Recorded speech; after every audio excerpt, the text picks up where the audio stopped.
नमस्कार. आज पुन्हा आपण भेटतो आहोत मुंबई उच्च न्यायालयाच्या एका निर्णयाच्या संदर्भात आणि तो निर्णय सगळ्यांसाठी अतिशय महत्त्वाचा आहे. विशेष करून ज्या कोऑपरेटिव्ह सोसायटीज रिडेव्हलपमेंटला गेल्या आहेत की रिडेव्हलपमेंटला जाणार आहेत त्यांच्यासाठी. कारण प्रत्येकाच्या मनात एक प्रश्न असतो की 79A under the Maharashtra cooperative societies act ही मार्गदर्शक तत्त्व आहेत की अनिवार्य तत्त्व आहेत. आणि नेमकं ह्याच प्रश्नाचं उत्तर दिलं आपल्याला जस्टिस कुलाबावाला यांच्या डिव्हिजन बेंचनी.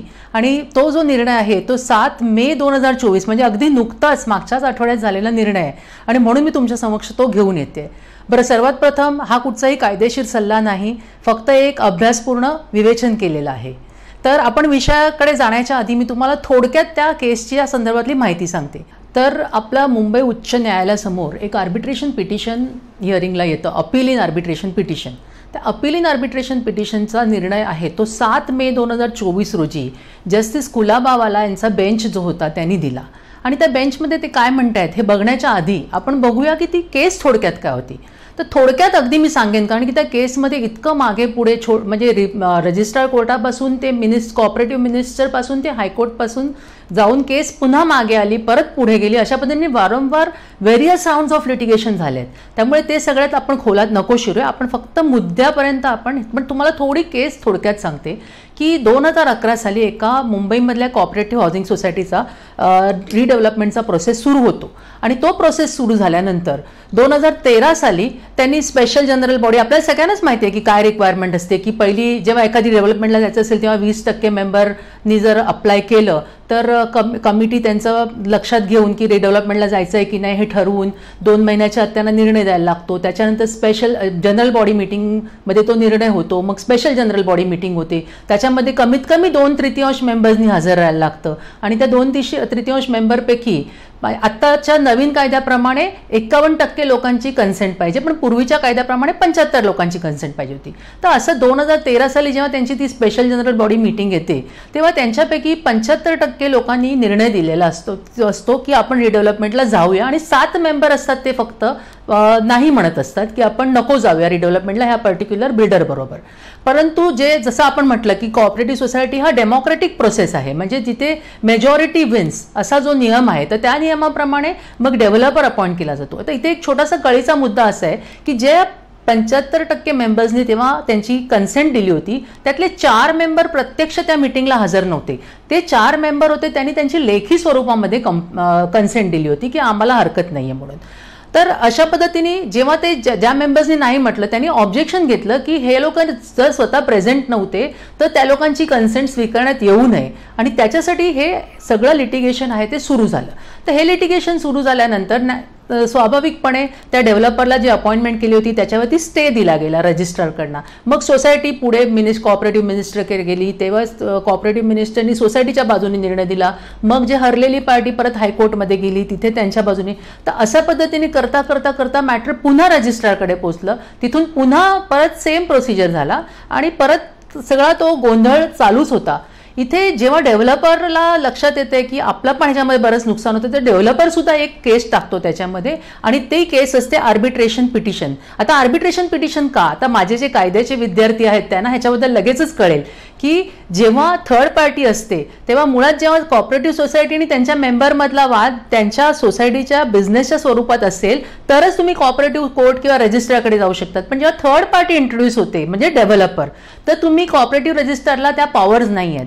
आणि दुसरी महत्त्वाची गोष्ट, डेव्हलपमेंट ॲग्रीमेंट झाल्यामुळे डेव्हलपमेंट ॲग्रीमेंटमध्ये जे आर्बिट्रेशन क्लॉज आहे त्या आर्बिट्रेशन क्लॉज एकदा असला एखाद्या ॲग्रीमेंटमध्ये की मग तुम्हाला कोर्टात डिरेक्टली जाता येत नाही, पहिली आर्बिट्रेटरकडे जायला लागतं. त्याप्रमाणे सोसायटी ते जे मेंबर्स आहेत ते आणि डेव्हलपर असे सगळे मिळून आर्बिट्रेटरकडे जाऊन ह्या आर्बिट्रेशनमध्ये परत हा सगळा जी सगळी केस आहे त्याचं परत डिस्कशन केलं जातं. आता ह्या डिस्कशनमध्ये असा एक मुद्दा विचाराधीन येतो की जी 79A खालची जी महाराष्ट्र कोऑपरेटिव्ह सोसायटी ॲक्टमध्ये जे दिलेली तत्त्व आहेत की जर तुम्हाला एखादी रिडेव्हलपमेंट करायची असेल तर त्या तत्वांचं काय करायचं, त्याचं पालन करायचं किंवा करायचं नाही, हा एक मुद्दा विचाराधीन येतो. आता हे सगळं चालू असताना मी तुम्हाला एक अतिशय इंटरेस्टिंग गोष्ट सांगते की जेव्हा हायकोर्टासमोर अपील येतं तेव्हा जे त्यातले अपेलंट आहे, तुम्ही नाव लक्षात ठेवा, निर्मला पिल्लई. तर या अपेलंट आहेत त्या ज्या 7 मेंबर्सनी ओरिजिनली सांगितलं होतं की आम्हाला हे मान्य नाही हा डेव्हलपर, त्यापैकी त्या एक मेंबर होत्या. परंतु मधल्या काळामध्ये जसं 2019मध्ये सोसायटीने एक रेझोल्युशन केलं की आता हा डेव्हलपर मान्य नाही आहे आणि त्यांचं डेव्हलपमेंट तुम्ही त्यांची ॲग्रीमेंट कॅन्सल करा. परंतु 2020मध्ये जेव्हा ह्या निर्मला पिल्ले ज्या ॲपेलंट आहेत त्या जेव्हा कमिटीवर येतात तेव्हा त्या चेअरपर्सन म्हणून एक meeting, special general body meeting लावतात आणि म्हणतात नाही नाही ठीक आहे, तो जो डेव्हलपरला काढायचा निर्णय होता तो कॅन्सल करा, आम्हाला हाच डेव्हलपर चालेल. आणि एवढंच नाही तर पुढे जाऊन 2021मध्ये त्याच डेव्हलपर बरोबर त्या परत एक सप्लिमेंटरी ॲग्रीमेंट करतात. आता आपण इथे थोडंसं थांबूया. आता एक मुख्य विचारात घेण्यासारखी गोष्ट अशी आहे की एक बाजूला कोर्टाचं लिटिगेशन चालू आहे आणि एका बाजूला जे मेंबर आधी म्हणतात आपल्याला नको आहे तेच मेंबर जेव्हा कमिटीवर येतात तेव्हा ते म्हणतात आम्हाला हा डेव्हलपर चालेल, ते रिडेव्हलपमेंटमध्ये जायला परत तयार होतात. मग परत जेव्हा रिडेव्हलपमेंटला परत कमिटी बदलते तेव्हा परत ते पाठी येतात. आता हे मी नाही बोलत आहे, हे हायकोर्टमधल्या जजमेंटमध्ये जजनी म्हटलेली गोष्ट आहे की असं दिसतंय ह्या केसमध्ये की जशी कमिटी बदलते तशी लोकांची मतं बदलत राहत आहेत आणि ज्या कमिटीला आधी वाटतं की आपल्याला कन्सेंट नाही द्यायची आहे तर जेव्हा त्यांची कमिटी येते तेव्हा ते कन्सेंट पण देत आहेत. तर असं हे हायकोर्टाचं याच्यामध्ये रीडिंग आहे. करता करता जसं कोर्टाने म्हटलं की आता त्यांना ज्या ॲपेलंट आहेत ज्या आता ऑब्जेक्शन घेतात, मग आता त्या कशासाठी ऑब्जेक्शन घेत आहेत, आता त्यांचं म्हणणं असं आहे की हा जो एंटायर प्रोसेस आहे तो खूप जुना झाला आहे आणि आता तुम्ही परत नव्याने हा अख्खा प्रोसिजर सुरू करायला पाहिजे होता. कोर्ट म्हणतं की काय चालू आहे, तुमचा आक्षेप नेमका कशासाठी आहे. जर तुमचं म्हणणं आहे 79A मार्गदर्शक तत्व पालन केलेली नाही आहेत तर तुम्हाला कोर्टाने त्याच्यामध्ये असं स्पष्ट निर्वाळा दिलेला आहे की 79A रिक्वायरमेंट ज्या आहेत त्या मार्गदर्शक तत्व आहेत आणि त्या अनिवार्य नाहीत. मी पुन्हा एकदा सांगते, इंग्रजीत सांगते की म्हणजे ज्यांना मराठीचे काही ठराविक शब्द कळत नसतील त्यांच्या लक्षात येईल की those are the directive principles and not the mandatory principles. आलं लक्षात. तर म्हणजे ती तत्व कशासाठी मार्गदर्शक दिलं आहे की बरेच जे आपले जेव्हा 2009 साली काही मार्गदर्शक तत्व दिलेली त्याच्यानंतर काळ बदलत गेला, काही प्रॉब्लेम लक्षात येत गेले तर त्याच्यामधनं एखादी सोसायटी रिडेव्हलपमेंटला जाते तर एक साधारण एक थोडी शक्यता आपण एक मार्गदर्शन करावं की तुम्ही अशा पद्धतीने गेलात तर तुमची रिडेव्हलपमेंट व्यवस्थित होईल. पण ती तत्व अगदी तंतोतंत पालन करायचे आहेत असं आहे का, तर असं कुठेच नाही आहे. ह्याच्या आधीसुद्धा बऱ्याचशा कोर्टाचे निर्णय झालेले आहेत, हायकोर्टाचे, सुप्रीम कोर्टाचे, ज्याच्यामध्ये म्हटलं आहे की ही तत्व मार्गदर्शक आहेत आणि ती मॅन्डेटरी नाहीत, ती अनिवार्य नाहीत. हां, पण एवढंच आहे की त्या तत्वांचं शक्यतो पालन करा म्हणजे तुमची सगळा जो प्रवास आहे रिडेव्हलपमेंटचा तो सुकर होईल. अजून असं म्हटलं या हायकोर्टनी ह्या पर्टिक्युलर केसमध्ये की समजा असं लक्षात आलं उद्या की खरोखरच काही नियमांचं उल्लंघन कमिटीने केलं आहे तर मुळातच सगळंच सुरुवातीपासूनच आपण सगळं बारगळायचं का अख्खा प्रोजेक्ट. हां, म्हणजे त्याला व्हॉइड ॲब इनिशिओ असा शब्द म्हणजे लॉच्या ह्याच्यामध्ये व्हॉइड ॲब इनिशिओ म्हणजे काय, मुळातच सगळं चुकीचं असं म्हणायचं का की थोड्याफार प्रमाणात त्या ज्या त्रुटी राहिल्या आहेत, मी त्यांना आता चुका नाही म्हणत, त्रुटी राहिल्या आहेत त्या पालन करण्यामध्ये मार्गदर्शक तत्वांचं, त्याला सुधारून त्याच्याप्रमाणे पुढे जायला द्यायचं. तर कोर्ट म्हणते, उच्च न्यायालय म्हणते की येस ॲब इनिशिओ, व्हॉइड ॲब इनिशिओ नका करू त्याला, तुम्ही त्या त्रुटी आहेत त्या सुधारण्याची संधी देऊन जर गरज पडली तर ते सुद्धा, म्हणजे असं जरुरी नाही की सगळीच तत्व पाळायला पाहिजे, पण अगदीच एखादं इलिगल झालं असेल तर तुम्ही ती त्रुटी करून पुढे सरका, प्रोजेक्ट पुढे जा.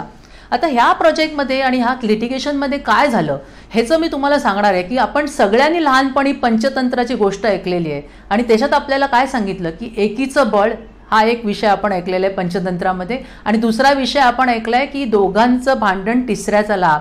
या केसमध्ये अगदी सेम झालं की जेव्हा 2013 साली आपल्याला जेव्हा बिल्डरनी काही प्रपोजल दिलं होतं तेव्हा ज्या जास्तीच्या जागा वगैरे देणार होता तो जसा काळ लोटत गेला, जसे केसेस झाल्या, जसं सगळं सुरू झालं तेव्हा ते बिल्डरनी कमी केलं. म्हणजे आता आहे त्या जागेपेक्षा कमी नाही, त्याच्यापेक्षा जास्ती, पण पूर्वी देणार होता त्याच्यापेक्षा कमी केलं. म्हणजे हा दोघांचं भांडण, मेंबर्स आणि कमिटी मेंबर आणि काही ठराविक मेंबर्सच्या मध्ये जे काय भांडण झालं त्याच्यामुळे लाभ कोणाचा झाला शेवटी आणि नुकसान कोणाचं झालं हे विचार करण्यासारखी गोष्ट आहे. आणि एकीचं बळ, जसं कॉपरेटिव्ह सोसायटीचं जे मॅनेजिंग कमिटी जे ठरवते किंवा त्याचे मेजॉरिटी मेंबर्स जे ठरवतात त्या एकीच्या बळामुळे ते ही सोसायटी ही आणि डेव्हलपर ही केस जिंकले.